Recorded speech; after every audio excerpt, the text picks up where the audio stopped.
situado posteriormente al maxilar, ¿ya? También va a formar parte de las cavidades nasales y de las cavidades bucales. El hueso palatino, para su estudio, lo vamos a dividir en dos porciones. Una porción que corresponde a la lámina longitudinal, lámina vertical, y luego va a presentar también una lámina horizontal, ¿ya? Entonces, ¿cómo está formado el palatino? Por dos láminas, una vertical y otra horizontal.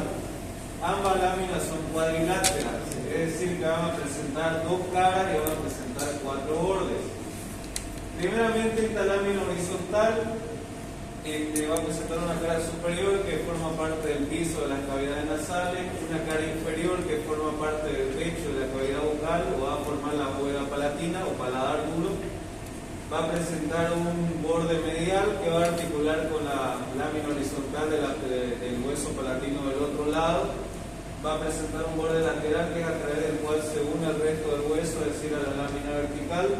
Un borde anterior para articularse con la apófisis palatina del maxilar y un borde posterior, ¿ya? Esta lámina horizontal, como les digo, forma parte de GEP, superiormente cavidad nasal e inferiormente cavidad bucal, simplemente eso. Ahora, luego tenemos la lámina vertical o lámina perpendicular, también llamada, ¿ya? O longitudinal. Esta lámina vertical va a presentar dos caras, pero ya no son caras superior e inferior. Es una cara interna y una cara externa, ¿ya? La cara interna es muy sencillo, forma parte de las paredes laterales de las cavidades nasales y va a presentar dos crestas, las mismas crestas que había en el maxilar, para que lo relacionen y se acuerden. Esta cresta inferior es llamada cresta del cornete o cresta conchal. ¿Qué hueso va a articular ahí? En la cresta del cornete, el cornete nasal inferior. Y esta cresta superior es la cresta etmoidal. ¿Para qué cornete? Cornete nasal medio, no es lo mismo que en el maxilar. Entonces, en la cara interna de la lámina vertical, simplemente que forma parte de las paredes laterales de las cavidades nasales y que presenta dos crestas. La superior, cresta etmoidal para el cornete nasal medio, y la inferior, cresta del cornete o cresta conchal para el cornete nasal inferior. Simplemente eso. Luego va a tener relación también con la mucosa de las cavidades nasales, pueden decir. Y ahora la cara externa, esta sí se complica un poco más, porque va a estar dividida, como pueden ver, en cuatro segmentos. Un segmento anterior, que es llamado segmento sinusal. Este segmento sinusal se va a corresponder a lo que veíamos antes, al seno maxilar, ¿ya? Entonces, segmento anterior o sinusal. Luego viene el segmento maxilar, este de aquí, que sirve para articularse con el hueso maxilar. Luego tenemos un segmento interterio maxilar, que está entre el segmento tiroideo y el segmento maxilar y va a formar parte de la fosa infratemporal. Y por último, posteriormente, tenemos un segmento pterioideo, que como su nombre lo indica, va a articularse con quién, con el efenoide, ¿no? ¿Con qué parte? Con la lámina medial de la apófisis pterioides. Ahora, entre ambos segmentos maxilar y pterioides, es decir, en el segmento interterio maxilar, vamos a encontrar un surco. Por este surco, al articularse con el otro hueso, va a formar un conducto que sería el conducto palatino mayor, que atraviesa por el conducto palatino mayor, vaso y nervios palatino mayores, ¿ya? Entonces eso, chicos, lámina vertical en su cara interna, lo que dijimos antes, las dos crestas, ¿no? Y su cara externa, que va a estar dividida en cuatro segmentos. Se lo va a preguntar el doctor eso de memoria, entonces sinusal, maxilar, interterio maxilar y pterioideo, ¿ya? Ahora, de los bordes de la lámina vertical, lo que más resalta en el palatino es su borde superior, que sería este aquí, que vamos a ver dos apófisis, ¿no? La apófisis anterior, esta de acá, se llama apófisis orbitaria, y la posterior es llamada apófisis esfenoidal. Entre ambas apófisis vamos a encontrar una escotadura, que es la escotadura esfenopalatina, ¿ya? Entonces, borde superior, dos apófisis, orbitaria y esfenoidal o posterior, y una escotadura entre ambas, que es la escotadura esfenopalatina. En esta apófisis orbitaria va a presentar tres caras. Una cara superior, que es cara orbitaria, es la cara inferior, que es la cara palatina, para articularse con el palatino, una cara antero-superior que es etmoidal para articularse con el cuerpo, o mejor dicho, con la apófisis muciforme del etmoides, y una cara póntero-superior que es esfenoidal para articularse con el cuerpo del esfenoide, ¿ya? Entonces, apófisis orbitaria, tres caras: inferior o palatina, antero-superior etmoidal, póntero-superior o esfenoidal. Luego presenta también, van a leer otras dos carillas, que es la carilla orbitaria y la carilla periomaxilar, si no me equivoco, ¿ya?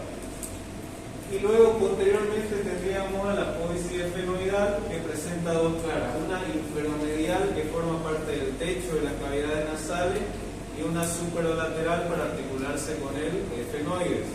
Entre ambos, como pueden ver, al articularse con el esfenoide del palatino, esta escotadura esfenopalatina se convierte en agujero esfenopalatino.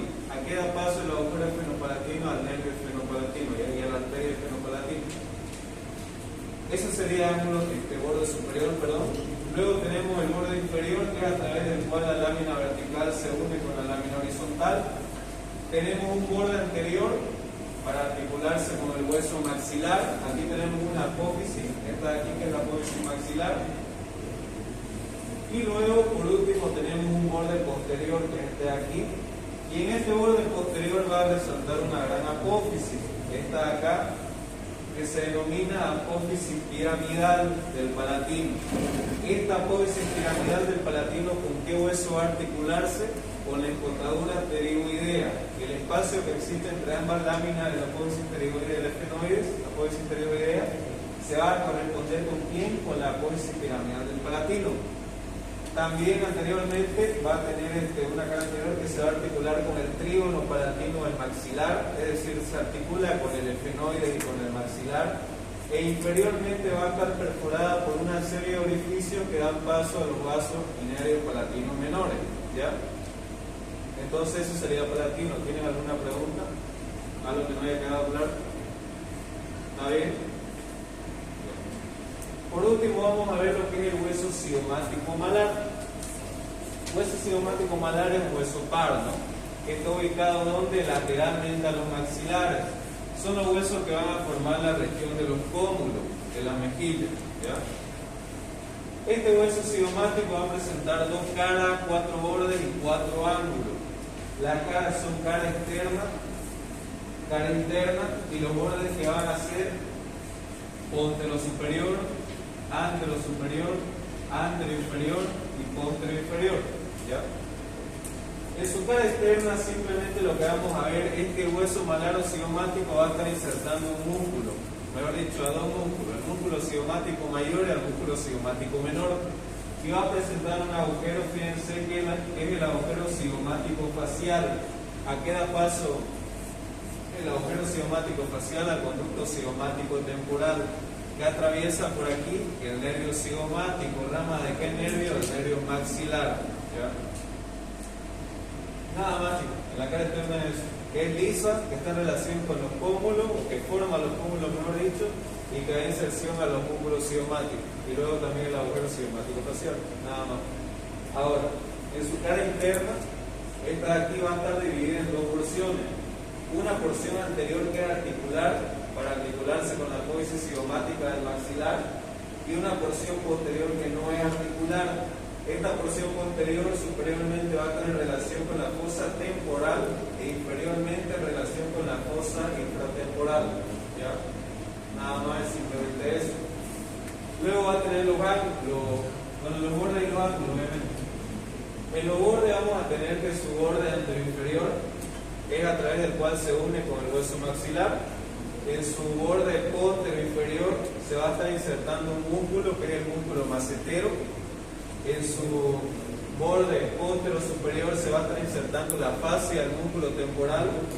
Y en su borde antero superior va a formar el reborde de las cavidades orbitarias, el reborde lateral e inferior. Aquí también vamos a ver una apófisis, que es la apófisis frontal del cigomático, ¿ya? Tiene un vértice, fíjense, ¿con qué hueso va a articular este vértice? Con el hueso frontal, ¿no? Superiormente. Y aquí en su cara interna, esta apófisis frontal del cigomático va a presentar un agujero también que da paso también al conducto cigomático temporal, ya denominado cigomático temporal, o temporocigomático, también llamado el agujero. Ahora los ángulos. Tenemos un ángulo inferior, ángulo posterior, ángulo superior y ángulo anterior, ¿no? El ángulo superior, ¿con qué hueso va a estar en relación? Con el frontal. El ángulo posterior, ¿con qué hueso va a estar en relación? Con el temporal. El inferior y el anterior con el hueso maxilar. ¿Ya? Simplemente eso. ¿Tiene alguna pregunta? ¿Está claro? Listo. Entonces los huesos que faltarían serían huesos nasales, vomer, cornete nasal inferior y hueso lagrimal. Esos huesos ya son más teóricos, ¿ya? Como les digo, no son huesos que se pueden apreciar y además son huesos puros. Si ustedes tuvieran algún problema con alguno de los huesos, avísenme, ¿ya? Y así hacemos una clase, si es que ustedes quieren, podríamos hacer una clase por Zoom o una clase aquí en el anfiteatro. Pero eso depende de ustedes, ¿ya? Otra cosa que les quería decir, yo sé que es cansador, ¿no? Ustedes vienen a teoría a las 7 de la mañana, luego tienen que venir al anfiteatro, al examen, todo el estrés. Y luego es un poco cansador para ustedes seguramente atender y estar escuchando. Entonces, lo único que yo les voy a pedir es que si ustedes tienen alguna forma o alguna recomendación para que las clases no sean tan aburridas, o si hay algún problema con la explicación, igual, ustedes lo digan, ¿ya?